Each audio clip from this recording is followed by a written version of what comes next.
Hi, Girl Scouts. Excuse me. It's so good to see you all and excited that you're here for an Inspiring Futures. You might have seen one of the ones we've done in the past, and if so, we're glad to see you here again. And I'm Katie Herstein, so I'm the program and events manager at Girl Scouts of Colorado. And in my job there, I get to be the pretty lucky person that gets to do all of these Inspiring Futures and meet all these amazing women and get to hear their presentations to you as a Girl Scout to see if they, can inspire your future and sort of get that little light bulb going in what you might want to do for your future. So we have a perfect partner for this series. It's College Invest, and they're a sponsor of this program.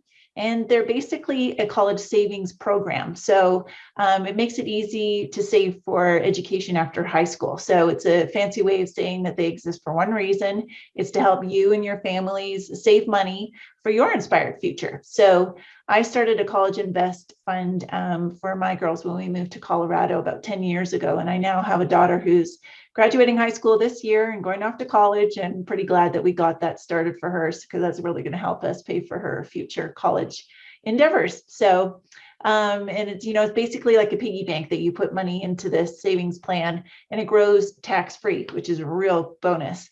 So it helps pay for those education expenses past high school, like I said, and it can be anywhere that you go in the country, and it could be for trade school or even apprenticeship programs, which gives you real world experience. So and we're going to hear a little quick message from the CEO of College Invest, and I'll get that playing right now. Hi, I'm Angela Beyer, CEO of College Invest, and welcome to this episode of Inspiring Futures. Through Girl Scouts, you've learned that if you can dream it, you can do it. And here at College Invest, Colorado's education savings program, we help you get there. And you're never too young to begin to imagine your inspired future. So how will you impact this world? Will you run your own business, invent a new technology, or maybe even discover a life-saving cure? But wherever your inspiration takes you, a College Invest savings plan can help make your dreams a reality. Now, prepare to be inspired. Thank you from Angela. And a few housekeeping items. So we're going to be recording this session, as you probably heard, and it's going to go up onto our Inspiring Futures YouTube channel. If you turn on your video, we would love to see you and interact with you today. But in the recording, I'll make sure that I edit it so that we don't see your faces, so that you don't have to see yourself up on YouTube if you don't want to. So you can either raise your Zoom hand to ask questions, you can unmute yourself. Again, we would love to see you and interact with you. So next up is we always have to do our promise and our law before we start a Girl Scout event. So if you want, you can unmute yourselves now and join along with me. Here we go. On my honor, I will try to serve God and my country, to help people at all times, and to live by the Girl Scout law. The Girl Scout law. I will do my best to be honest and fair, friendly and helpful, considerate and caring, courageous and strong, and responsible for what I say and do, and to respect myself and others, respect authority, use resources wisely, make the world a better place, and be a sister to every Girl Scout. Awesome. Thank you for joining along with me. I'm going to admit one more person in from the waiting room. All right. Well, next up, I'm going to introduce our guests. So we have two amazing women from the autosports world, and they're joining us today to, let us into their worlds and give us little tidbits of information of how you might be able to do what they do in the future. Maybe 10 years from now, you might be working alongside them. So I'm going to stop sharing my screen and have Lauren and Madison introduce themselves and take it from here. Awesome. Thank you, Katie. Appreciate it. Hi, everyone. We are Madison Conrad and Lauren Sullivan. We're very excited to be here with you all tonight. And to start us off, to kind of introduce you about who we are and what our team is, and kind of a little inside look at what we do for Paretta Autosport, we're going to show you a quick video, and then we'll get into a presentation.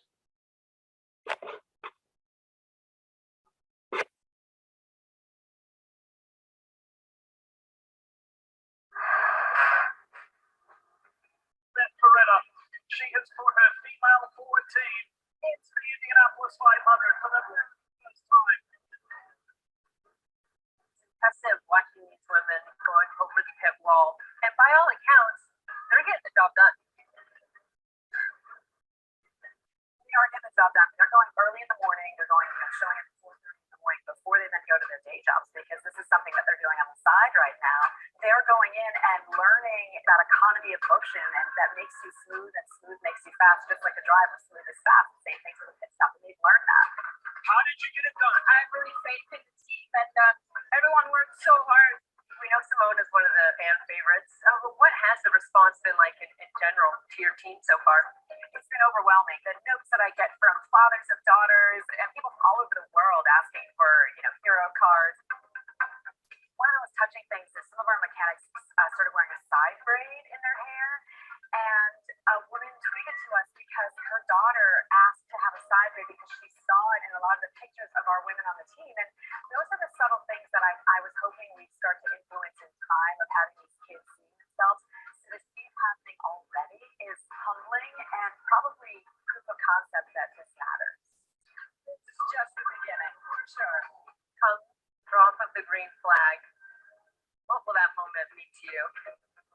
It's funny, I always say, and I've said this for the past 6 years, that my job ends when the green flag drops, because I'm the one that had to get all the pieces together. And so for that next 2 hours is kind of when I can relax, because there's nothing more I can do. But this is your baby. This is what you worked all these years for. The green flag is probably for me going to be more emotional than a checkered flag. Because hopefully it's the start of this series for many years to come.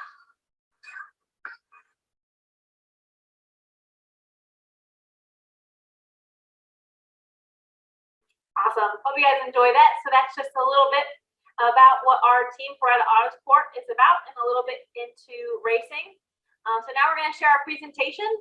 And if you guys have any questions throughout, go ahead and feel free to put them in the chat. But we'll also have a Q&A later where you guys can actually unmute yourselves.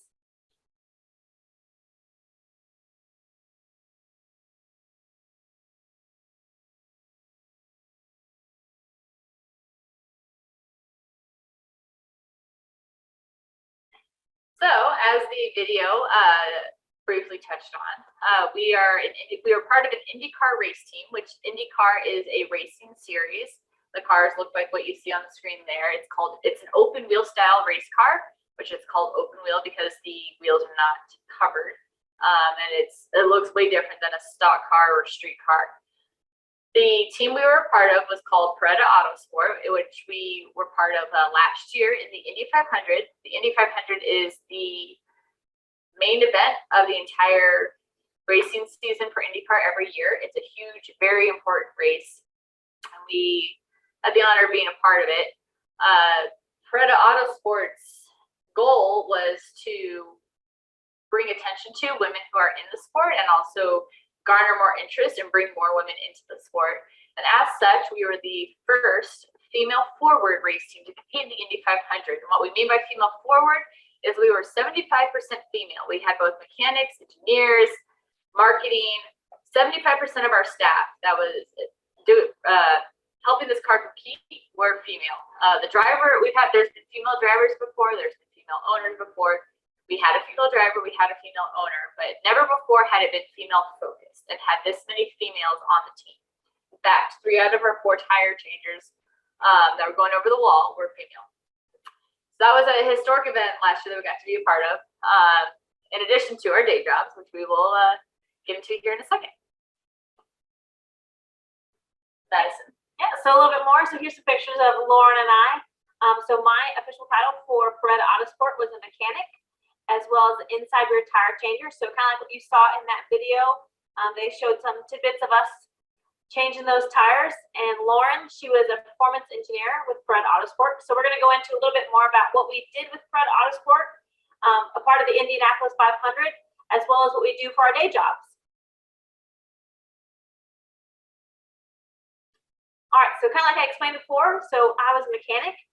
So some of those responsibilities are similar to what you would see on a production car, like what maybe you guys, your parents drive, or what you're hoping to drive here soon.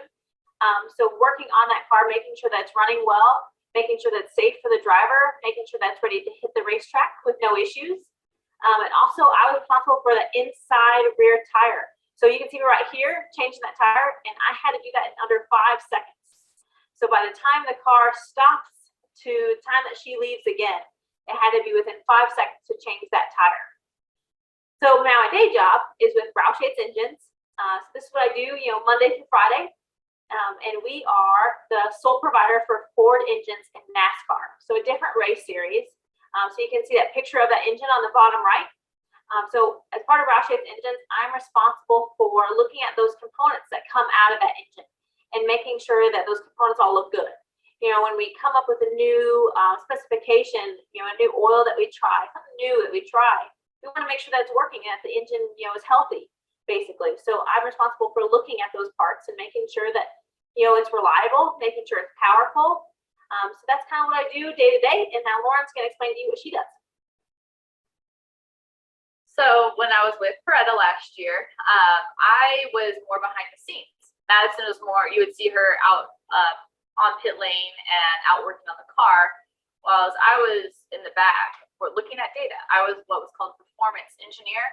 As you can see there in the upper left, I was definitely analyzing data at that point. The car itself has a lot of sensors, and it's communicating through, I don't want to call it magic, but it's communicating back to all the engineers what's going on, from the wheels to the gas to the oil to the engine, all sorts of things. And so my job was to look at data, let other engineers know when I saw an issue with it, if something looked like it was failing, if there was a problem.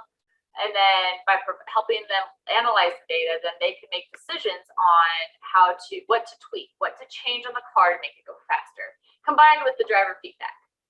So that was what I did for the Indy 500 with Paretta, but my day job has kind of evolved over the years.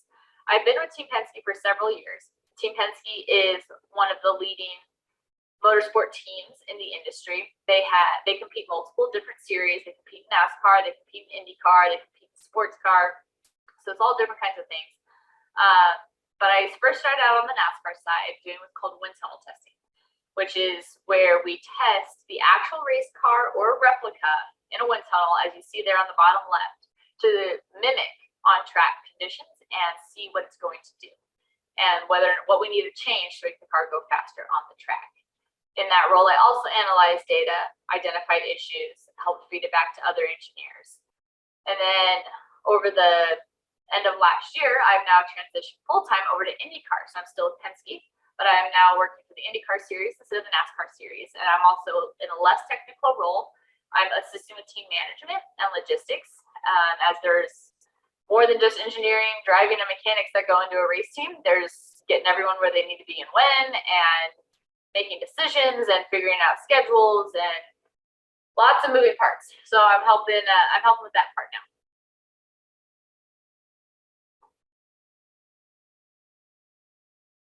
All right, so now we're going to go into what makes a car go fast, specifically a race car.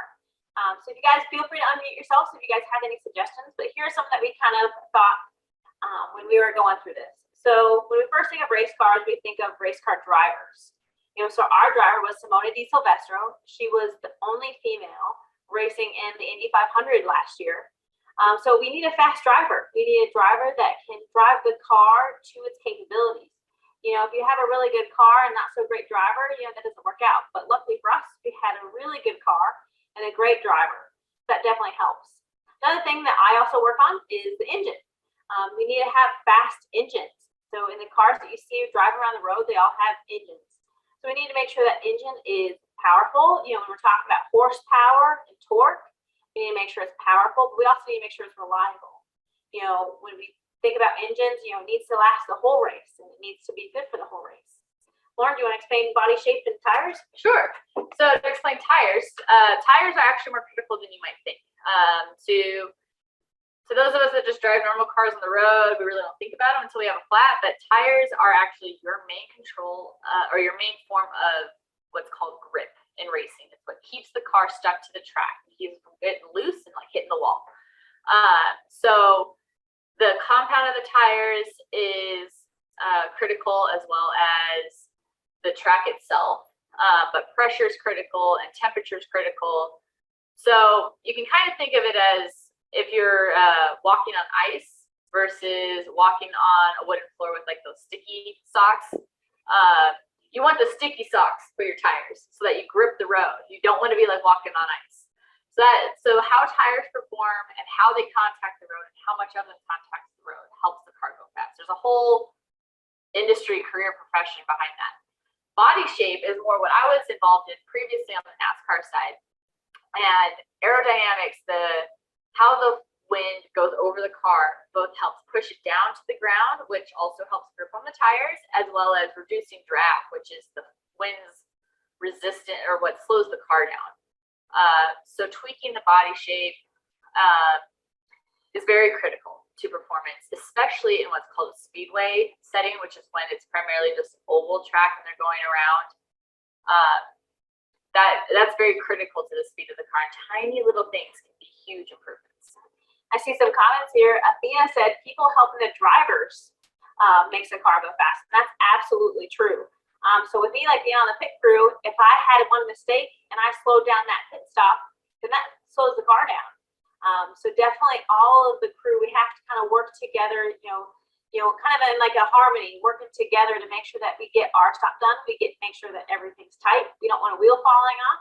We need to make sure that we put the right tires on, all that stuff helps to go and make the car fast.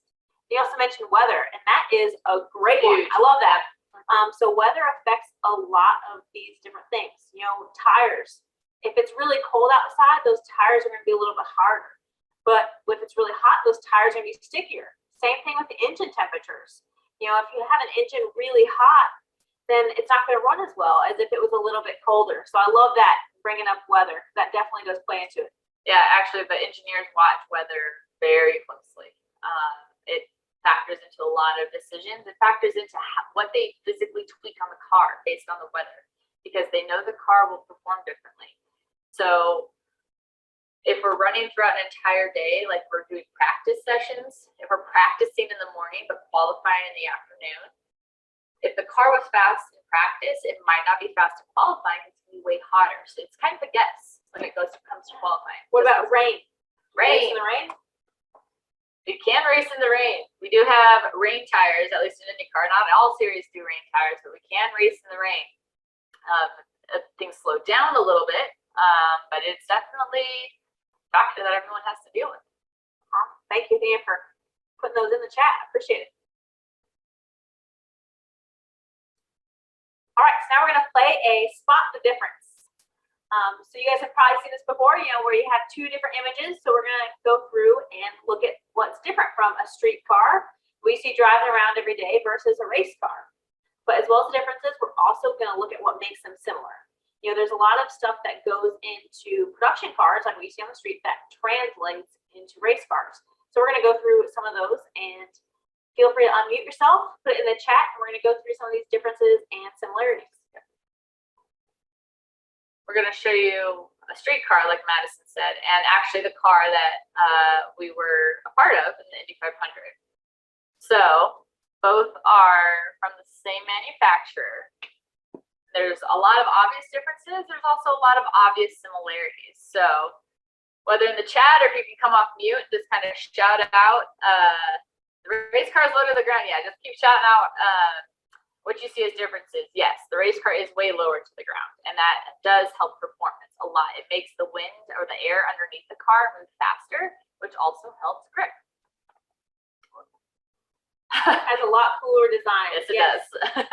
So kind of what Katie was mentioning earlier, on race cars, we have sponsors. So Katie mentioned the sponsor when she first began this presentation, and same thing with race cars. We have sponsors. So these are people that support our race car, and they give us the funding so that way we can hire great people like Lauren to make this car go fast. That's great. Or hire great people like Madison to change a tire in under 5 seconds. Yes, it is more pointy. It's more slender. If you see the Corvette up here, it's got like a bump. It's not a very straight line transition back. And if you look at the IndyCar, it's straight back. And if you were to look from top down, bird's eye view, it's also much narrower than the Corvette, and that definitely helps reducing drag, which drag is that for if you were to stick your hand out the window when you're driving in the car and you feel it push your hand back, that's drag. Or if you go like, sorry, Madison, but if you go like this, you know, you don't have as much resistance versus this. That's the effect of drag because you have more surface area, you have more of a face that's it's pressing against. So with the IndyCar, we narrow it, we make it skinny, it's less drag, it goes faster. We also got something about the tail too. Yep. So you can kind of see on the race car, we have what's called a rear wing. And the production car, we don't really have any use for that. You know, you don't really need to make them as aerodynamic as you do on the race car. You know, they don't see the same speeds. So definitely that rear wing over here. Also the fact that it's open. So if you were to get into this Corvette, you obviously have doors that you go in, like, but with the race car, you go in from the top. So our driver, Simona, she would climb in through the top. So definitely, and it's kind of what we call an open cockpit. So these are great. Anything else? Similarities? Yeah, similarities or differences. Okay, not a grill. Yep, so on the production car, the Corvette, you see that grill right there. And this does not have a grill. And the interesting thing about this, the engine is actually in the back, right here where you see that Money Lion logo right there. So that's where the engine is. Tara said spoiler. You know all about spoilers. Oh, yeah. So yes, with the spoiler, or what's actually called the rear wing on an IndyCar, it's actually, if you were to look at it upside down, kind of looks like an upside down airplane wing, which that's exactly what it is. And so with an airplane, the wings help lift it up. So when an IndyCar one is upside down, it helps push down to the ground, more grip, you go faster. The reason grip is such a big thing in racing is if you are stuck to the ground, if you aren't slipping and sliding all over the place, you can go faster. You can go through a turn without hitting your brakes, and that's the goal. So you always want grip. There's always a cost to grip though, which is drag. Right, I see. Athena said no backlights. So as you can see, the race car does not have any headlights or taillights. Yep. That's mostly because whenever we go to racetracks, it's either during the day or it has stadium lights like all around the racetrack. So we don't have any need for headlights or taillights. It's just unnecessary. It's added weight that we don't need. The cars try to be as light as possible, and it would be just parts that get broken and have to be replaced. Race cars are very expensive to begin with, so we just don't need more stuff in there. Now, what about safety? You know, when we think about production cars, we think about the cars on the street, we want to make sure that they're safe. You know, we don't like to see car wrecks happen, but they do. So we try to make them as safe as possible. And the same thing goes for the race cars.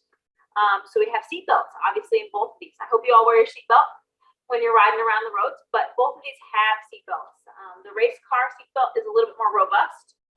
So on your normal car, on this Corvette, it has a one belt that goes kind of across your body and then down your waist. But the race car actually calls what we call a 5-point harness, and that actually goes over both your shoulders and it hooks in the middle to keep you into that seat. And the seat is a little bit more like the best way to describe it is basically like a car seat for like a baby. You know, they have, you know, big straps and, you know, they're tucked in real tight to make them extra safe. So that's the best way to explain that racing seat. Yep, that's absolutely correct. See the wheel design comment here too, to jump back over to that. Very, very good observation. If you actually look closely on the Corvette, there's what we see, these are called lug nuts, 5 of them. And then on the IndyCar, there's only one big one. That helps in quick pit stop changes, as Madison. Yeah. This takes a special, what's called pit stop gun to also do those changes. And while we're talking about the wheels, have you also noticed that the front and rear wheels are different on the IndyCar? The fronts are much smaller than the rear ones, whereas on the Corvette, they're exactly the same front to rear. Yeah, the back is bigger than the front. That's exactly true. What else? What do you guys see that's similar between these two cars? They look very different, but the closer you look, you'll see a lot of similarities too. What about mirrors? They both have rear view mirrors. They both have mirrors. You can see that the IndyCar mirrors are slimmer, but they definitely both have mirrors, for sure. What about this little inlet duct, if you will, you could call it, right in front of the rear tire? Both cars have them, but the Corvette one's small, this one's much bigger. They both have windows. Yes, they do. Now, Corvette window is made of glass. The IndyCar window is actually made of plastic because in a wreck, we don't want glass to be shattered and go everywhere. And windshield wipers, that's a really good one, Tina. So windshield wipers, obviously, when it rains, you turn on the windshield wipers and it wipes away for you. But in race cars, we do not have any windshield wipers. So instead of windshield wipers, we have what is called tear-offs. So you guys know when you get a new phone or a new iPad or anything like that, your new screen, and it has like that film on top of it, and you peel it off, it looks brand new. So that's basically what happens on the windshield. So after every pit stop or during every pit stop, while everyone's changing their tires, we have someone that goes over the wall and tears off that tear-off to basically give our driver a fresh new windshield. You know, there's bugs on it, there's dirt on it, sometimes there's oil on it, so we need to make sure that she has a good, a really good view out. Yep, and there's like a stack of them. So it's not just one, there's multiple. So that over the course of a race, every time she comes in the pit, tear it off, new windshield. It is satisfying, actually. Getting no air bubbles in, it's the hard part. And Laura, what about air conditioning? Air conditioning. Do drivers have air conditioning when they're in the race cars? If they need it, they probably said they would. They would say they would need it because it's very hot being that close to the engine, but there is no air conditioning in an Indy car. Yes, it is an open cockpit. What about heated seats? No, not heated seats. I mean, probably from all the heat from the engine and the exhaust, but no, still not heated seats. How does the driver know when to come into pit? Oh, that's a good question. So kind of like your car radio, our race car driver, she has a helmet, but inside that helmet, she has earbuds, and she is talking to the crew at the pit box. So she's talking to Lauren, she's talking to her crew chief, she's talking to team owner. Everybody can hear that line of communication, and she can actually respond back. So it's almost like a walkie-talkie inside her helmet. So her crew chief, or her strategist, as you call it, will tell her, hey, hit next lap. So that is when Simona knows, okay, I need to come down pit road the next time I come down. And that also tells us, the crew, that she's about to come in. So that's how she knows what's going on. And she can also tell us how that car is feeling. Is it driving good? Does something need to be changed? There's some changes that we can make. Just other than the tires, we can change air pressure in the tires that help the way the car handles. And there's some other changes that we can make to help that car drive better, to make it faster, even during the race. Yeah, and I see some other comments over here about gas tanks. Yes, one has a easy access gas tank, if you will. The other is protected. Yep. So this one right up here, you can see they're almost in the same location. So this one is on the Corvette, and then right here is the one on the race car. Which one flows faster? Which one takes longer to fill up? I don't know if anyone's going to get it. So when you fill up a gas tank, you're sitting at the gas station, and it's maybe pumping, takes you about 5 minutes to put gas in your car. So in the race car, we can put gas in about 6 seconds. For how many gallons are in a typical tank? What, 32? In a car, in the Indy car? Yeah. It's lower than that. It's like 10 or 12. It flows a lot of gas. Yes. It's a lot bigger, yep, too. So definitely a lot of gas getting this fixed. So we make sure it's quick. And we have numbers on it. There's sensors too. So we know how much we're putting in. We know how much is in there. We know how much we burn. Unlike the Corvette or your street car where you're like, my little E symbol's on, but I actually don't know how much is left. We actually have numbers on that on the race car. That brings up a good point. When you see commercials for cars, they talk about miles per gallon, fuel economy. It's a big thing. And that's another thing that we do care about in racing too. The less fuel economy, the less miles per gallon you can get in a race car. That means that you have to stop more, which slows it down. So we do actually care about fuel economy in race cars too. Yes, a lot of races have come down to what's called fuel strategy, and races have been won and lost over that, where they've gotten the map right down to half a lap, and they've just been a little short, not what they've been leading and not won the race. And yes, Corvette would take longer to fill for the whole process, but the race car is faster because there's no gas cap to take on or off. In fact, if you were talking about the whole process, if you had to change all 4 tires on your car on the side of the road or at a gas station and gas it up, that would take you what? It'd probably take me 30 minutes. Right. Definitely not 5 seconds. Yeah, and we these cars are in and out. Things are meant for optimal speed, and that's why everyone involved on the physical car is an athlete. The tires are heavy. Madison can speak to that, and you have to be quick and on your toes. But that's not the only positions that are out there. There's many other positions involved in this. One position we haven't mentioned yet is a spotter. Which is a position you will always hear but never see. They are at every track at every race, and they will be somewhere on the at the track that's high above all the stands, where they can see the whole track, and they can talk to the driver too, and they tell the driver where other cars are, where wrecks are, what to avoid, stuff like that. So there's that role. There's marketing. There's media. There's management. There's engineering of all kinds. There's non-engineering, but STEM of all kinds. We need physicists, we need scientists. Materials are huge in IndyCar, leading materials, leading the next thing in racing. As you can tell, while it does mimic a car, it doesn't look like a stock car like NASCAR. And that's because IndyCar's goal is to just go as fast as possible, no matter what it takes to get the car there. So there's all kinds of roles, not just STEM and engineering and stuff, and mechanics. You might see about 10 people involved per car on a race day on TV, but there's about 50 to 100 behind every single one. Any other questions on what's similar, or any comments on what's similar or different? Definitely a lot of engineering goes into both of these cars. A lot of STEM in both of these cars, and they both relate to each other. You know, Chevrolet makes both of these vehicles. So what Chevy learns with the race car translates to what they put in this Corvette, and same thing with the Corvette will go into the race car. So it's definitely like a mutual partnership helping each other, you know, get better. That's true. There's a lot of industries that support racing too. Whereas like Madison works for Roush Yates Engines, so she works for the engine manufacturer. She's not on a specific team at the moment per se, but she supports racing directly because Roush Yates supports racing directly. I'm on a team directly. But I started before I got into racing. I was in wind tunnels, and I did wind tunnels for airplanes and race cars. So before, I had no involvement in racing whatsoever, but I was able to do the same job both for airplanes and race cars. So there's a lot of things that feed into it.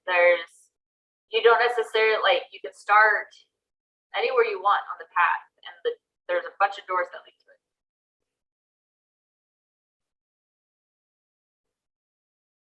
Speaking about Madison, what path I took to get here, what path did you take to get here?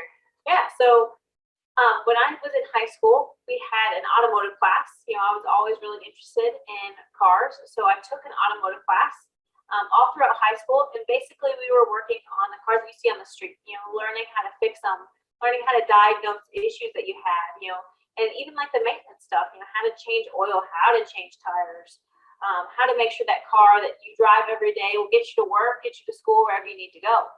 And after high school, I went to a technical school, a trade school.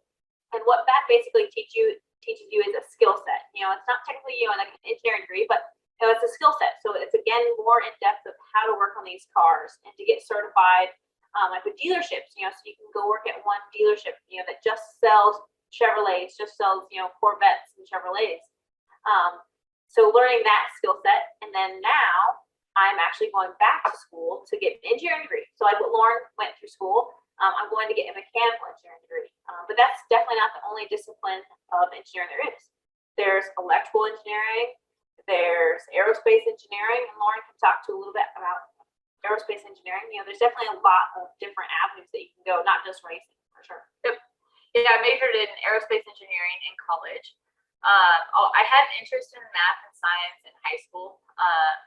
And even with those subjects being frustrating at times, it was the curiosity that made me like fight through it and like stay interested, because I just wanted to know how things worked, and really didn't know where my life was going or what I wanted to do. I just kept following that curiosity of like, I just want to solve the next problem. So ended up in engineering, aerospace engineering, which is a bunch of the aerodynamics, the wind over a vehicle, whether it's a race car or an airplane. Majored in that, and then went and worked at Boeing which makes the commercial jetliners or the big aircrafts that you see or probably fly in from time to time. So I worked for them for several years, testing their airplanes in a wind tunnel, and then decided to transition into racing and was doing that for race cars as well, which there's actually a lot more to it in race cars than you would think about the aerodynamic performance and so forth. But like Madison said, there's so many other, we work with electrical engineers, we work with material science, because composites and metals, and you want to get the car as light as possible. So developing all that stuff, the compound rubber that makes up the tires is critical. The fuel, the oils that go in the engines, all of that requires somebody to figure that out.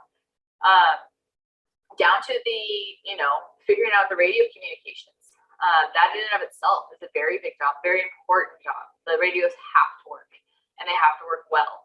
So understanding radio frequency and all that, there's something for everyone in racing, truly. I want to get to Zoe's question here. How fast are they? So at the Indy 500, we were seeing speeds up to 220 miles an hour, which is very fast. It's hard to kind of fathom it without watching a car go by that fast right in front of you. Like think about going on the highway, like 65 miles an hour is what you're going down the highway. I hope you guys are following the speed limits here. like almost 4 times as fast when you're on the highway or the freeway. That's a good point. Are there speed limits in IndyCar? Well, that's not true. There are speed limits, but they're not on the racetrack. Where are they at, Madison? They're actually on pit road. So if you speed when you're going down the street or on the highway in your street car, police officer's going to pull you over and say, "Why are you going so fast?" Right? But IndyCar, we do have pit road speeds when we are coming in to change tires. So our driver, someone who was going over 200 miles an hour, and we don't want her coming down to us, to tire changers, going 200 miles an hour. So we set a pit road speed, and that's 55 miles an hour. So she comes in and she has to stay below that, or else she gets a penalty. She's not going to get a speeding ticket from an officer, but she will get a penalty from the race director. So definitely some speed limits, but when you're out on the racetrack, there's absolutely no speed limit at all. So what other questions do you ladies have? Feel free to put them in the chat. When does a tire know to come in for a tire change? So she used that radio, so almost like that walkie-talkie that we were talking about in that helmet. So, her crew tells her, "Hey, come in for a tire change, the next lap around." So she'll take one more lap and then she'll come in. And she'll also know what kind of adjustments that we're going to make. Say Lauren, the engineer, said, "Hey, I want to make an adjustment to this rear wing right here." We can do that on pit road while we're changing those tires so that we know, hey, we need to make an adjustment. The driver will know what adjustment we're going to make so she feels good about it. And then we do it, and hopefully under 5 seconds if we can, and then send her back out onto the racetrack. On the race car movies, you see like those in real life. Parts of it. Yeah, what race car movies at the end?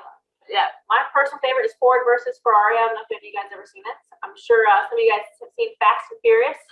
Oh It's yeah. a little bit different, but yeah, definitely a lot of the same stuff goes into those movies. I like cars, but our cars don't talk. The one with Will Ferrell. Oh, Talladega Nights. Nights. NASCAR's a lot like that, actually. Oh, yep. We see. I like Ford versus Ferrari. That was a really good movie, and that definitely showed a little bit about what goes into making these cars. Carroll Shelby was a pioneer when it came to those fast cars, and it was really cool. So they did a really good job with that movie. There's talking about Talladega Nights. Honestly, the movies portray probably more drama than there really is in the pits. We all try to be professional with it. We have a job to do, and our focus is really, really strong on the race at hand. We don't have time for drama. We will goof around and we will crack a joke here and there and stuff like that. But it's honestly a lot less drama and just a lot more chaos, I think I would say. There's a lot of unexpected things that happen during a race. Even if you try to plan for it, you can't plan for everything. Lauren, so you were a Girl Scout, and you actually got a silver award. Do you want to tell us about that? Yes. So we'll get to Tara's question here in a second. I was a Girl Scout, all the way to getting my silver award. And Girl Scouts is part of what inspired me to go down this path of STEM. One of the patches I got, at one point I did a report on space, which has nothing to do with racing, but I was really curious about the Challenger explosion. And so I did a bunch of research on that, just because it was one of those things I just wanted to learn more. I wanted to know more about it. And a lot of the skills I learned in Girl Scouts then helped me get into the college I wanted to go to, which then helped me get the job I wanted. And it's part of what led me to here. All right, Tara asked about Rush, the movie Rush. I don't know if any of you guys have seen that. So Rush is about Formula One, and it's very realistic. So that also brings up another really good opportunity for careers too. We, as race teams, we need to provide these cars to movie productions. And usually when we provide these cars to movie productions, you have to provide people to help make these cars go. You know, in a lot of these movies, these cars are fully functional race cars. Although dumbed down. Mm-hmm. So, but we also need, we need to make sure that's realistic. So, you would take somebody like Lauren that knows how this car should look in a movie, and she can give those producers and the director insight on how to make that a little bit more realistic. So that's definitely another career path that I honestly didn't even think about. No, it's true. It's true. That is one side of racing that I do see a lot of is media engagements, where it would be like, okay, well, we have a race on next Friday, but the car has to be done Tuesday because we have a photo shoot on Wednesday, or we have to go to this sponsor and do a show and tell on this day. So we do have to factor all of that in. Again, it goes back to even the non-STEM careers that's involved is navigating all of that. There's driver meet and greets. There's all sorts of things and it's honestly kind of cool to see your job on TV, where, if I want to figure out how my company, if you will, is doing, I can go to Google and just Google how did the race finish and kind of figure out where we're at. Which is weird. You can't really do that in every job. So great question, Tara. So Tara asks if the Indy 500 cars are manual or automatic. So they are manual transmission. So they don't shift automatically for you like your automatic cars do. So definitely manual. So she's in there actually shifting the car. There's a clutch involved and clutch builds, and it's custom. A lot of things are custom on these cars. And they're also very critical to the speed of the car. How the clutch shifts is critical. How the car brakes is critical. Stuff that you really don't think about when you're driving a street car, where you're like, every clutch shifting is the same, and that's not the case. Same with brakes, that's not the case. Everything can be tweaked to get that little, hundredth of a second, which will get you on the pole and win the race. But she also asked, how do you become a driver? So I actually used to be a race car driver. So it requires, obviously a lot of practice. I started racing before I could even drive on the street when I was 14 years old. And I kind of got to the point where I really kind of knew I wasn't going to become a professional. It takes a lot of money, it takes a lot of sponsorship, like all these sponsors that you see on the car. But I knew I wanted to work on them. But how do you become a race car driver? So our driver, Simone Di Silvestro, she started driving go-karts when she was young. And she eventually kind of moved up. She got sponsors. She got, together with people that wanted to see her succeed. And from there, she got into different cars, and she got into different cars and met people like our team owner, Beth Paretta, who gave her this opportunity to put her in the car. So definitely a lot of practice, a lot of time, and really good people around you. Yep, and it's also never too late to get into it. Most of the professional drivers that you'll see in the big series have been in it since they were young, but there are programs all over the place that are called feeder series or support series, where the point is to train up the next generation of talent, no matter where you're starting in it. There's avenues out there. There used to not be, but now there's avenues because they're trying to get more and more people involved, and especially more women involved. Hannah, great question. Have you ever worked on dirt track racing cars, like modified and street stocks? So I actually used to drive street stocks, so I've worked on my fair share of them, and I used to drive on dirt track. So unlike this car that you guys see, dirt track is exactly what it sounds like. It is a racetrack made out of dirt. They do water it, so it's more of a mud at first. But yes, and Hannah races modified. That is great. Hey, that's awesome. nice. That's really good to hear, Hannah. That's awesome. Where at? Hannah, are you in Colorado or are you somewhere else? That's exciting. I know, that's really good. Texas. Cool. Texas. So I'm originally from New Mexico, Hannah. So right next door to you in Texas. Okay, so there's like that's very cool. I mean, you are right next door, but there's a lot of Yeah, there's a lot of between space. those two. Very cool, Hannah. That's awesome. Well, we wish you the best of luck. Yeah. No, stay with it. Yes. Stay with it. Oh, how many women do you work with? So, Lauren, I'll let you answer that one first. So I work with about 2 to 3 women. Racing is still male dominated, and that's why we do stuff like this. Oh, hey, we have another New Mexico person. Look at that. Cool. Anyone from Southern California? This is great. Very cool. Hello. Very cool. That's so awesome. So, yeah, not very many, more than when I started. But Boeing was the same way. And again, it's more than when I started. And it's a rising tide. We're trying to bring this to the surface so that more people can see that it's not just a boys' sport. It's not. In fact, women are very talented at this. In fact, this is kind of related. So welding is obviously another thing involved in racing. The chassis are welded and stuff like that. That's a trade skill that's very important. And women are better welders because they have the finesse it takes to make a good weld. They're like routinely better welders than men. So we need more women in the series. It's definitely opening up. The platforms are opening up, and the opportunities are there. And the women I work with are great. Honestly, the stuff you see in school between girls doesn't exist professionally. Yeah. So I work with one other woman at my shop.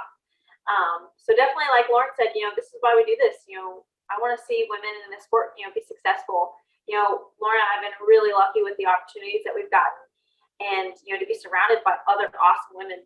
That this team was. It was 75% women, and we've had a great career, and it's a fun career. It's very rare that you get to see what you do for a living on TV every weekend, and that's really satisfying. And it's definitely a place for women. I don't care what anyone says. Women have small hands. That helps too. That helps just a little stuff, right? A lot. So definitely there's a lot of advantages to being a woman, plus the support group that around racing. It's fun, it's exciting. I know when you think of engineering, you probably think of math and you think of science, and maybe that doesn't appeal to you right now, but when you do that and you relate it to something that you love, it really does make a difference. So like Lauren said, this is why we do this. We want to see more women in the sport. We want to leave, a good pathway for women to come in behind us, so that way maybe one day you guys are doing this presentation. Yep. Absolutely. All right. Do we have any more questions? I really appreciate you guys using the chat. Yes.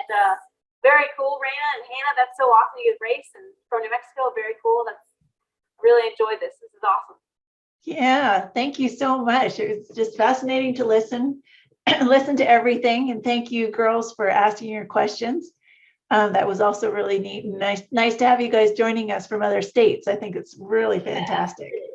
Excuse me. So I'm just going to share my screen again because I just have an announcement for Girl Scouts that are in Colorado. Unfortunately, that won't translate over to New Mexico and Texas. But with College Invest, we have a Future Me contest where you can either write in an essay or you can do a video of your future self and what you is inspiring for you to see yourself doing in the future.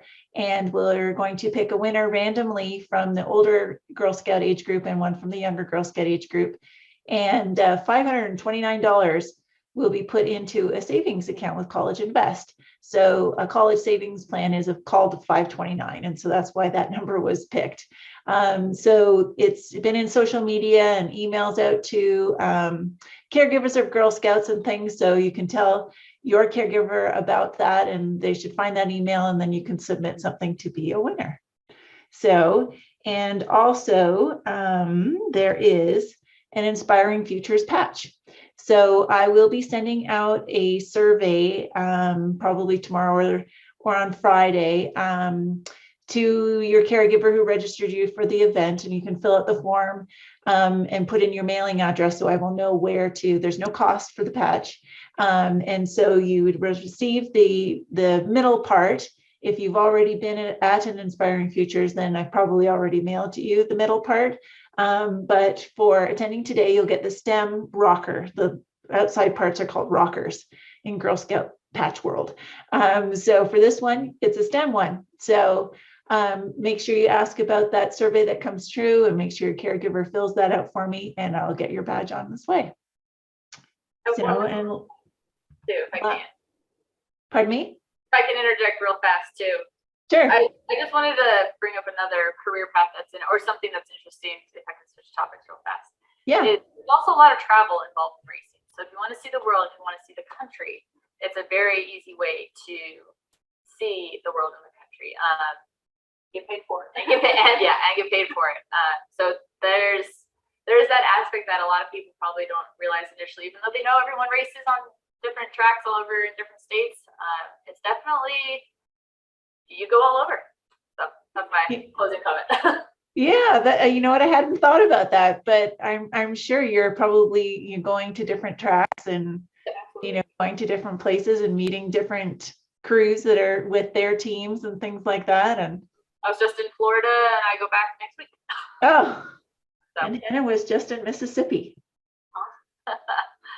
Awesome. Yeah. Well, thank you so much. And girls, I guess you can collectively say a big thank you to Lauren and Madison for their time with us today. And I learned a ton.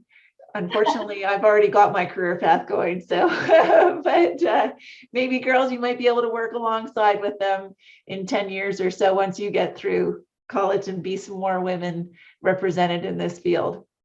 Definitely. Thank you, ladies, again. We really appreciate you guys listening and talking with us and all the chats and questions. We love it. And we wish you guys best of luck in whatever career path you choose, and stay in school and do good. And we know you guys will do great. So thank you so much. Yes, thanks, ladies. Thanks. Good night, everyone.